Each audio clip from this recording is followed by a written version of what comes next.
ഇടുക്കി വരാട്ടുമേട്ടിൽ നടൻ പ്രകാശ് രാജ് നടത്തിയ കയ്യേറ്റത്തിൽ നടപടി കടുപ്പിക്കാൻ റവന്യൂ വകുപ്പ് ആദ്യ നോട്ടീസ് അയച്ചിട്ടും നടൻ നേരിട്ട് ഹാജരാകാത്ത പശ്ചാത്തലത്തിൽ രണ്ടാമതും നോട്ടീസ് നൽകാനാണ് നീക്കം. പട്ടയ ഭൂമിയുടെ മറവിൽ 20 സെന്റിൽ അധികം ഭൂമി കയ്യേറിയിട്ടുണ്ട് എന്നാണ് സംശയം.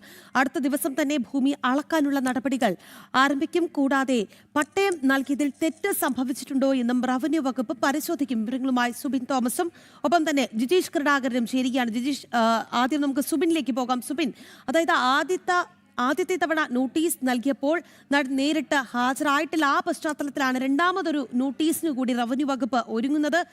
നോട്ടീസ് എന്നത്തേക്ക് നൽകും? എങ്ങനെയാണ് റവന്യൂ വകുപ്പിന്റെ തുടർ നടപടികൾ?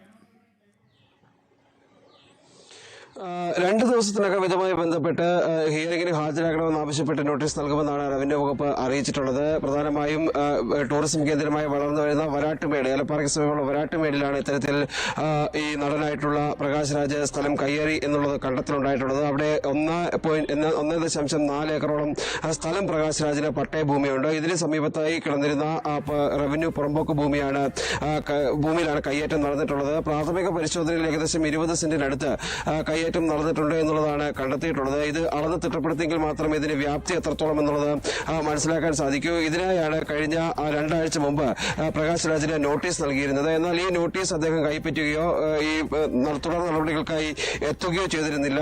ഇതുമായി ബന്ധപ്പെട്ടുള്ള നോട്ടീസ് തനിക്ക് ലഭിച്ചില്ല എന്നുള്ളൊരു മറുപടിയാണ് പ്രകാശ് രാജിന്റെ ഭാഗത്തു നിന്നുണ്ടായത്. ഇതിന്റെ അടിസ്ഥാനത്തിലാണ് നിലവിൽ രണ്ടാമത് നോട്ടീസ് നൽകി നടപടികൾ വേഗത്തിലാക്കാൻ റവന്യൂ വകുപ്പ് തീരുമാനിച്ചിട്ടുള്ളത്. ഈ അടുത്ത ദിവസം നോട്ടീസ് നൽകിയ അടുത്ത ദിവസം തന്നെ ഈ സ്ഥലം അളന്ന് ഇതിൽ എത്രത്തോളം കയ്യേറ്റം നടന്നിട്ടുണ്ട്, ഈ സമീപ പ്രദേശത്തും കൂടുതലായി പ്രകാശ് രാജ സ്ഥലം കയ്യേറിയിട്ടുണ്ടോ നമുക്കുള്ള കാര്യങ്ങളെല്ലാം തന്നെ പരിശോധിക്കും. അതോടൊപ്പം തന്നെ ഈ സ്ഥലവുമായി ബന്ധപ്പെട്ടുള്ള ഒരു പ്രശ്നം 185/1 എന്ന സ്ഥലത്തിനാണ് പ്രകാശ് രാജിന് പട്ടയമുള്ളത്.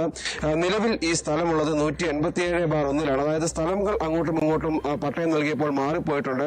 റവന്യൂ വകുപ്പുമായി സംസാരിച്ചപ്പോൾ സമാനമായ രീതിയിൽ അവിടെ മറ്റാളുകൾക്കും ഇത്തരത്തിൽ പട്ടയം നൽകിയതിൽ തെറ്റ് സംഭവിച്ചിട്ടുണ്ട്. അത്തരത്തിലുണ്ടായ വീഴ്ചയാണോ എന്നുള്ളത് പരിശോധിക്കുമെന്നുള്ളതാണ് അവർ പറഞ്ഞിട്ടുള്ളത്. അതോടൊപ്പം തന്നെ ഈ പുറമ്പോക്ക് ഭൂമി, പാറപ്പുറമ്പോക്ക് ഭൂമിയാണ്. അവിടെ ഏതെങ്കിലും തരത്തിൽ ഈ പട്ടയം നൽകുന്നതിന് സാധ്യതയുണ്ടോ, അല്ലെങ്കിൽ ഏതെങ്കിലും തരത്തിൽ പട്ടയം നൽകിയതിൽ എന്തെങ്കിലും തെറ്റ് സംഭവിച്ചിട്ടുണ്ടോ എന്നടക്കമുള്ള കാര്യങ്ങൾ പരിശോധിക്കുമെന്നും റവന്യൂ വകുപ്പ് അറിയിച്ചിട്ടുണ്ട്. ഏതായാലും കഴിഞ്ഞ ദിവസം അവിടെ 10 ഏക്കറോളം റവന്യൂ ഭൂമി ഒഴിപ്പിക്കുകയും സ്ഥലം റവന്യൂ വകുപ്പ് കയ്യേറുകയും ചെയ്തിരുന്നു. സമാനമായ രീതിയിൽ ഈ സ്ഥലം അളന്ന് തിട്ടപ്പെടുത്തി കയ്യേറ്റ ഭൂമി കണ്ടെത്തുന്ന സ്ഥലം അവിടെ നിർമ്മാണ പ്രവർത്തനങ്ങൾ നടന്നിട്ടുണ്ടെങ്കിൽ അത് പൊളിച്ച സ്ഥലം ഏറ്റെടുക്കാനാണ് എന്തായാലും റവന്യൂ വകുപ്പ് തീരുമാനിച്ചിട്ടുള്ളത്.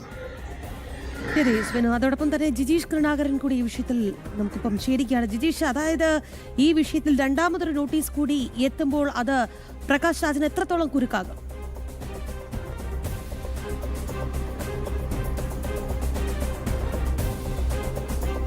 രാഗി, പ്രകാശ് രാജിനെ സംബന്ധിച്ചിടത്തോളം ഇക്കാര്യത്തിൽ ഒരു വിശദീകരണം റവന്യൂ അധികൃതരുടെ തഹസിൽദാർ അടക്കമുള്ള ആളുകൾ നൽകിയ നോട്ടീസിന് കൃത്യമായ മറുപടി പറയാൻ തയ്യാറാകുന്നില്ല.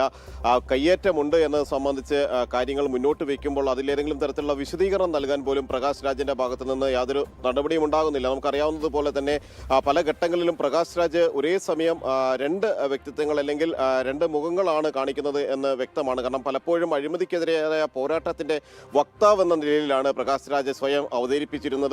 പലപ്പോഴും രാജ്യത്ത് രാജ്യവിരുദ്ധ പ്രക്ഷോഭങ്ങൾ നടക്കുന്ന ഘട്ടങ്ങളിലെല്ലാം തന്നെ ഈ പ്രകാശ് രാജിന്റെ സാന്നിധ്യവും പിന്തുണയും അത്തരം കാര്യങ്ങൾക്കുണ്ടായിരുന്നു. അത് അഴിമതി വിരുദ്ധ പോരാട്ടത്തിന്റെ ഭാഗമാണ് എന്നെല്ലാം അവകാശപ്പെടുന്ന അതേ പ്രകാശ് രാജാണ് ഇത്തരത്തിൽ തനിക്കെതിരെ ഒരു ആരോപണം ഉയരുമ്പോൾ ഭൂമി കയ്യേറ്റുമായി ബന്ധപ്പെട്ട അധികൃതർ തന്നെ വിശദീകരണം ചോദിക്കുമ്പോൾ അതുമായി യാതൊരു തരത്തിലുള്ള മറുപടിയും രേഖാമൂലം നൽകാൻ തയ്യാറാകുന്നില്ല. സ്വാഭാവികമായും ഇനി പ്രകാശ് രാജിന്റെ സാന്നിധ്യത്തിൽ മാത്രമാണ് അവിടെ തുടർ അളവുകളും പരിശോധനകളും എല്ലാം തന്നെ നടത്താൻ കഴിയുക. നേരത്തെ മറ്റു പല വിവാദങ്ങൾ ഉണ്ടാക്കുക എന്നത് മാത്രമായിരുന്നു പ്രകാശ് രാജിന്റെ ഒരു നടപടി എന്ന് പറയുന്നത്. നേരത്തെ ധർമ്മസ്ഥലയിൽ ഇത്തരത്തിലുള്ള തെറ്റായ ആരോപണങ്ങൾ ഉയർത്തിക്കൊണ്ട് വലിയ പ്രശ്നങ്ങളിലേക്കും ഒപ്പം തന്നെ അടിസ്ഥാനരഹിതമായ നിരന്തരമായ വാർത്തകളിലേക്കും എല്ലാം തന്നെ എത്തിച്ച വ്യക്തിയായിരുന്നു പ്രകാശ് രാജ്. ഏറ്റവും ഒടുവിൽ ഡൽഹിയിൽ നടക്കുന്ന സമരങ്ങളുമായി ബന്ധപ്പെട്ട് പ്രക്ഷോഭങ്ങളുമായി ബന്ധപ്പെട്ടുകൊണ്ട് കൃത്യമായി തന്നെ അതിനെ പിന്തുണയ്ക്കുകയും അത്തരം കലാപ സംഘർഷ സാഹചര്യം ഉണ്ടാക്കുന്ന പ്രക്ഷോഭങ്ങളെ പിന്തുണച്ചുകൊണ്ട് രംഗത്ത് വരികയും എല്ലാം തന്നെ ചെയ്യുന്ന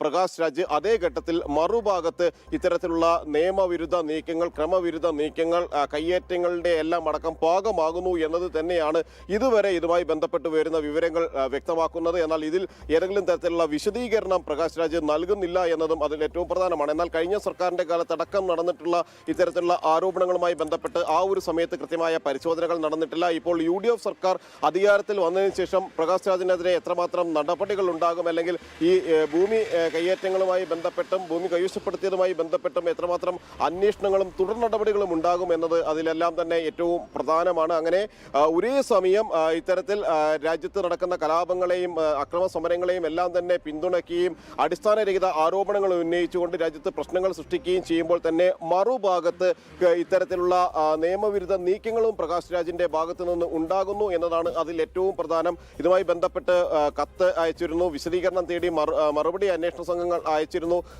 എന്നിട്ട് പോലും തഹസിൽദാർ അടക്കം നൽകിയ നോട്ടീസിൽ ഇതുവരെ മറുപടി ലഭിച്ചിട്ടില്ല. ചെന്നൈയിൽ അടക്കമുള്ള വിലാസങ്ങളിലായിരുന്നു. ഈ പ്രകാശ് രാജിനെ സംബന്ധിച്ചിടത്തോളം നിരവധി വിലാസങ്ങളുണ്ട്. പല സ്ഥലങ്ങളിലായി വോട്ടർ ID-യുമായി ബന്ധപ്പെട്ടെല്ലാം തന്നെ നേരത്തെ അത്തരം വിവാദങ്ങൾ ഉയർന്നു വന്നതാണ്. അതേ സാഹചര്യത്തിലാണ് ഇപ്പോൾ ഭൂമിയുമായി ബന്ധപ്പെട്ട് ഉയർന്നു വന്ന വിവാദങ്ങൾ കൂടി പ്രധാനമായും ചർച്ചയാകുന്നത്. രാഗി, ശരി ജിജീഷ്, എന്തായാലും അനധികൃത കയ്യേറ്റത്തിൽ നടൻ പ്രകാശ് രാജിന് കുരുക്ക് മുറുകുകയാണ്. വീണ്ടും റവന്യൂ വകുപ്പ് നോട്ടീസ് നൽകും എന്നുള്ള വാർത്തയാണ് സുബിൻ തോമസും ഒപ്പം തന്നെ കൊച്ചിയിൽ നിന്ന് ജിജീഷ് കരുണാകരനും പങ്കുവച്ചത്.